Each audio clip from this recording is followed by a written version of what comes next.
think that you have nothing to rely on, Well, maybe what are you going to do then? Maybe If you grew up in a house where you asked to leave the table, never touched the good scissors, and knew better than to sit in Dad's chair, welcome back. In the 1970s, rules weren't written down. They were lived, enforced, and passed down like family heirlooms. These 25, you never dared break them.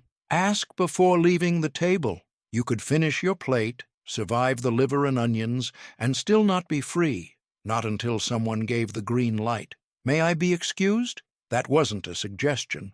It was the golden phrase. In some homes, you raised a hand like you were in class. In others, you sat quiet, waiting for Dad's nod while your legs went numb under the table. Dinner wasn't just eating, it was ritual. Mom still wore her apron, someone was always sneaking peas under the mashed potatoes, and someone else was getting kicked under the table.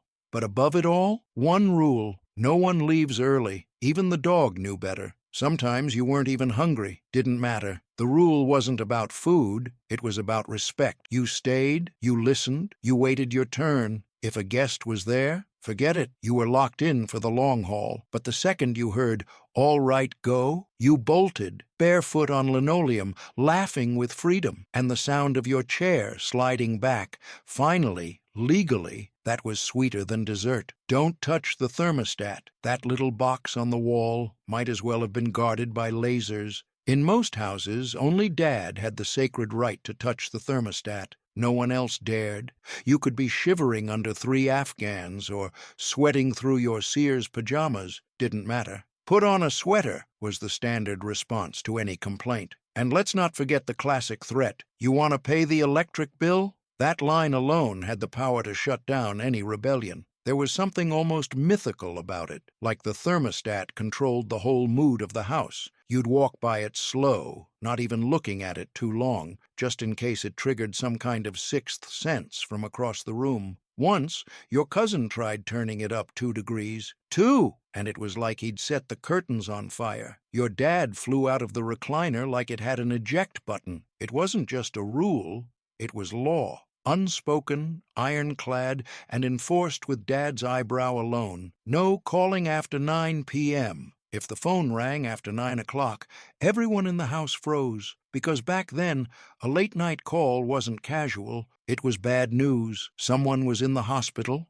Or worse, that ringing sound after bedtime, it had weight. And if you were the one making the call, you better pray it wasn't long distance. Phones weren't playthings. They were plugged into the wall and tied to house rules. You didn't just chat, you scheduled phone time, you kept it short. And you never tied up the line when someone was waiting on a call from work, or worse, Grandma. Even teenage crushes had to wait. If you snuck a call at 9:01, your mom's voice would travel through the walls like a ghost. "Hang it up, now." Everyone knew someone whose mom yanked the phone cord mid-call. That plastic coil had seen more tug-of-war than a gym class rope. And forget about cordless. You dragged that spiral cord around corners, through doorways, hiding in the pantry just for some privacy. But once the clock hit 9, that phone became off-limits, like a landmine with a rotary-dial. Don't sit in Dad's chair. It didn't matter how many chairs were in the living room. There was one you simply didn't touch: Dad's chair. Usually brown, usually fake leather, and always parked in the same spot with a clear view of the TV. It might have had a torn armrest or a mysterious squeak, but that throne was off-limits. You could vacuum under it, dust around it, even rest your elbow on the side. But sit in it? That was an act of war, and somehow you always knew when he was coming. The jingling of keys, the creak of work boots. Panic set in. If you were accidentally lounging in the sacred seat, you jumped up like it was on fire. Dad didn't even have to speak. One look. That was it. Sometimes he'd fall asleep in that chair mid-sentence, snoring through the 6 o'clock news with the remote balanced on his belly. And even then, no one dared to touch it. That chair wasn't furniture.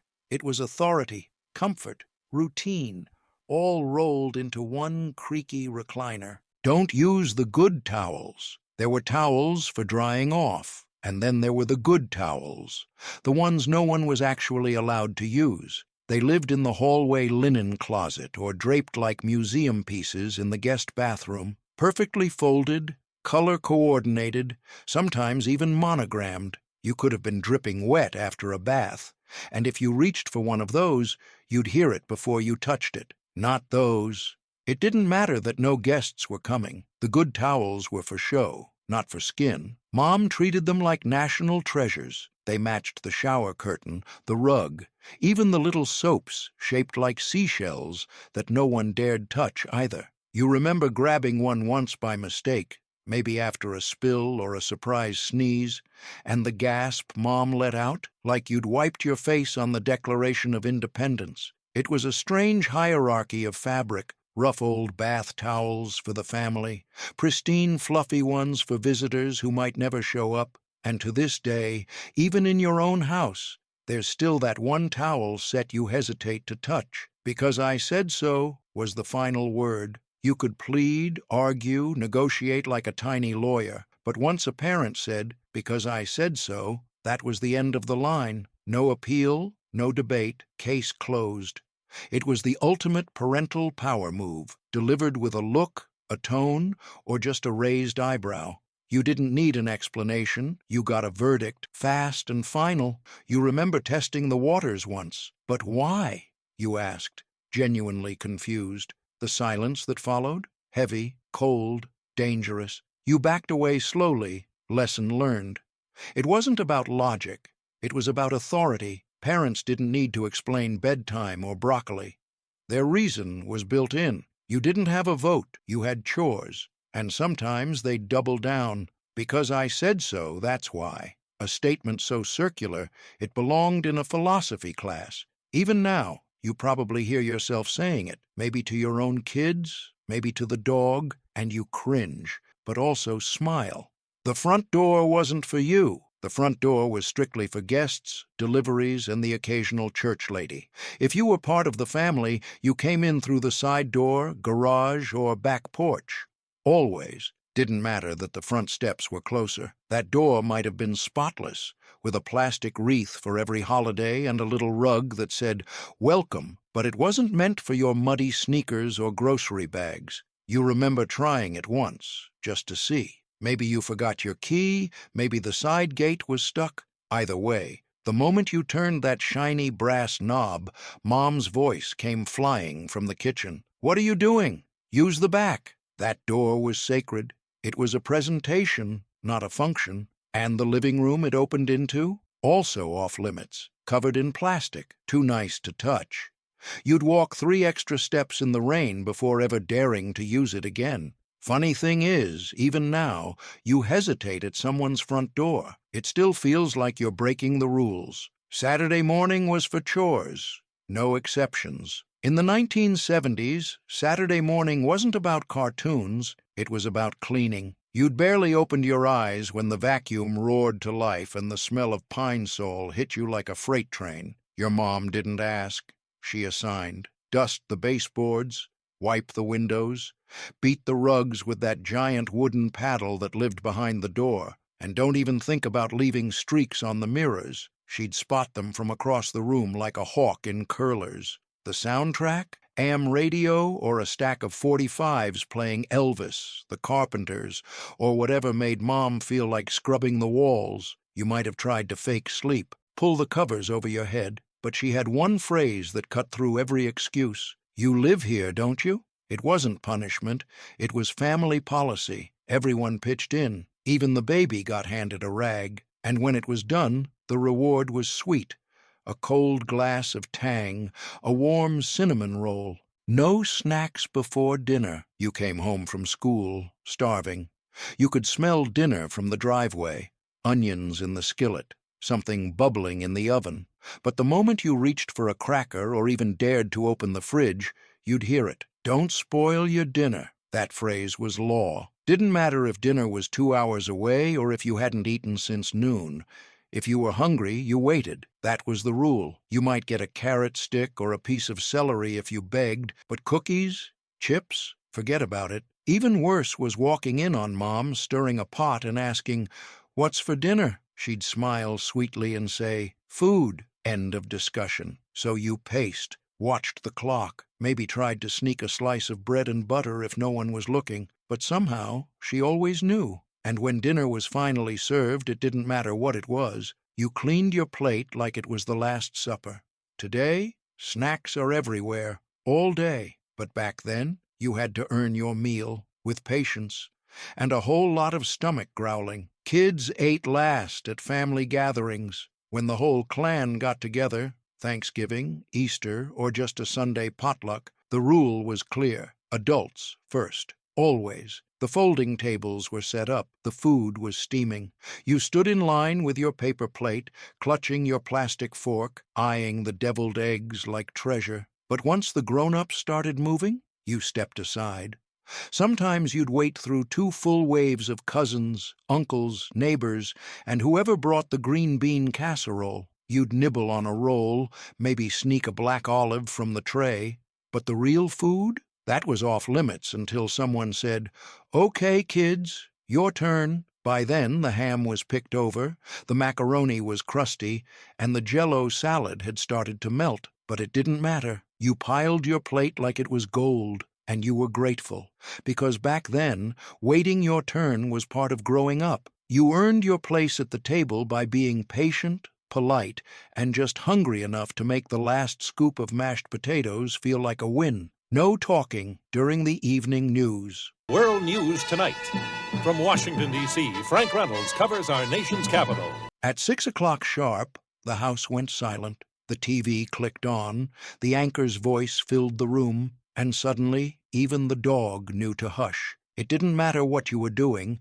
You didn't talk during the news. Dad would sit in his chair, remote in one hand, coffee in the other, eyes glued to the screen like it was a national emergency every night. And honestly, it kind of was. Vietnam, Watergate, gas prices. The world felt heavy, and parents treated that 30-minute broadcast like a sacred ritual. You sat down, quietly, waited for commercials. And during those rare nights when the antenna didn't cooperate, watching someone try to adjust the rabbit ears while still listening was an Olympic-level sport. The moment the news ended, life resumed. Plates clattered, phones rang, laughter returned. Lights out meant lights out. When your parents said lights out, they meant it. No negotiations, no 5 more minutes. Once that switch flipped, your day was done. End of story. You could try to sneak in a flashlight under the covers, maybe read a comic or whisper with a sibling, but if that light crept under the door, you'd hear footsteps, and fast. That door would swing open and boom, busted. Some nights you lay there wide awake, staring at the ceiling, listening to the crickets outside or the hum of a distant train. No sound machines, no nightlights with stars and moons. Just the dark, and maybe your thoughts. And yet, it wasn't scary. It was normal. You learned to fall asleep without gadgets or glowing screens.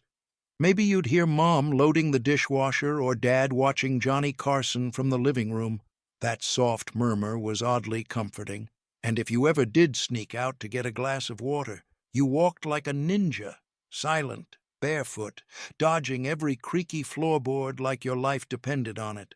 You wore what you were told. You didn't get a vote. Your outfit came from Mom, Sears, and sometimes a neighbor's kid who outgrew theirs. If it was clean, it fit, and it didn't have holes in it. You wore it. That meant corduroy pants in July, wool sweaters that scratched like sandpaper, polyester shirts that trapped every ounce of sweat. And let's not even talk about those stiff Easter outfits that made you walk like a mannequin in church. You remember standing in front of the mirror, tugging at your turtleneck, wondering why your knees had to show but your neck didn't, or the time Mom forced you into matching clothes with your sibling just for the photo. You looked like a folk duo no one asked for. Shoe choices? Simple. You had 2 pairs, school shoes and nice shoes. Scuffed one, you were toast.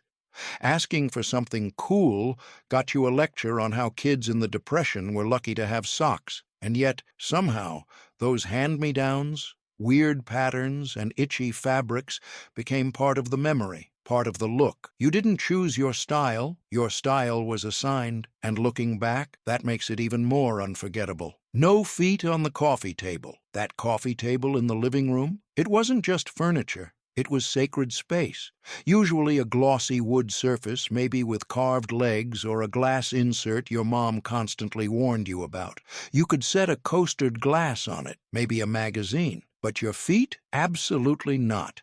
It didn't matter if you were tired, sick, or had just come home from school. The second your heels even grazed that edge, you'd hear it. Get your feet off the table, and heaven help you if you had shoes on. You remember how polished that table always was. Lemon-scented, smooth as a skating rink, reflecting the ceiling fan above. The irony? No one ever drank coffee at it. It wasn't about function, it was about respect. That table stood in the center of the room like a symbol of order, and your feet were not part of the decor. You ate what was served. No special orders. Dinner wasn't a restaurant, and your mom wasn't taking requests. Whatever landed on your plate, liver, lima beans, mystery casserole, you were eating it, like it or not. You remember sitting at the table, staring down a blob of creamed spinach like it was a personal enemy. You'd try to negotiate, just 2 bites? But most nights, the only reply was, eat it or go hungry. There were no alternate meals, no microwave backups, no special plates for picky eaters. If meatloaf was on the menu, everyone was having meatloaf, even the dog, if you could slip it under the table fast enough. And dessert? That was conditional. No clean plate, no sweet treat, period. You got creative. You'd mash things together, hide peas under mashed potatoes, or stuff bites in your napkin when no one was looking. But deep down, you learned something. You learned to try things, to be grateful, to show up at the table and deal with it, because life wasn't always about preference. You didn't talk back, ever. One smart comment, one eye roll, one whatever. That's all it took to see your life flash before your eyes. Talking back wasn't just frowned upon. It was treated like a full-blown act of rebellion. You might as well have slammed a door or lit the drapes on fire. You remember that one time you mumbled something under your breath as you walked away. Big mistake. The whole house went still. Your mom's voice sharpened like a knife. Excuse me? And suddenly, you were reciting apologies like prayers. In the 1970s, respect wasn't optional. It was built in.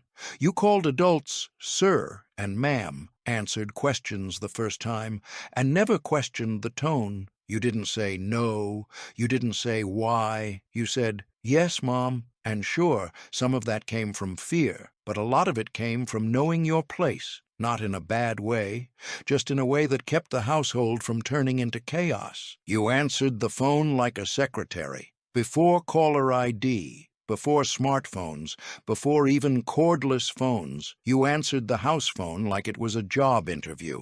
Hello, this is the Johnson residence. Who's calling, please? You didn't just grunt, yeah, or shout, what, across the house. You picked up that heavy beige receiver, stood up straight, even though no one could see you, and spoke with manners. And if you answered wrong, oh boy, you'd get a talking to. What if that was your grandmother? What if it was my boss? That phone call could be from anyone, and your family's entire reputation rested on your greeting. Sometimes you'd answer and then have to sprint down the hall yelling, Mom, it's for you. Then hover awkwardly while she asked, who is it? And you realized you forgot to ask. You only made that mistake once. Answering the phone wasn't casual. It was a family duty, one that required clarity, tone, and just the right amount of respect. Now, when you hear kids pick up the phone with a yo, you can't help but smirk, because back in your day, picking up the phone felt like picking up the whole house's dignity. Kids didn't sit at the grown-up table. At big family gatherings, there were two kinds of people, adults and everyone else. And if you were a kid, you ate at the card table, usually set up in the kitchen, garage, or some chilly corner of the basement. The kid table was where paper plates slid around,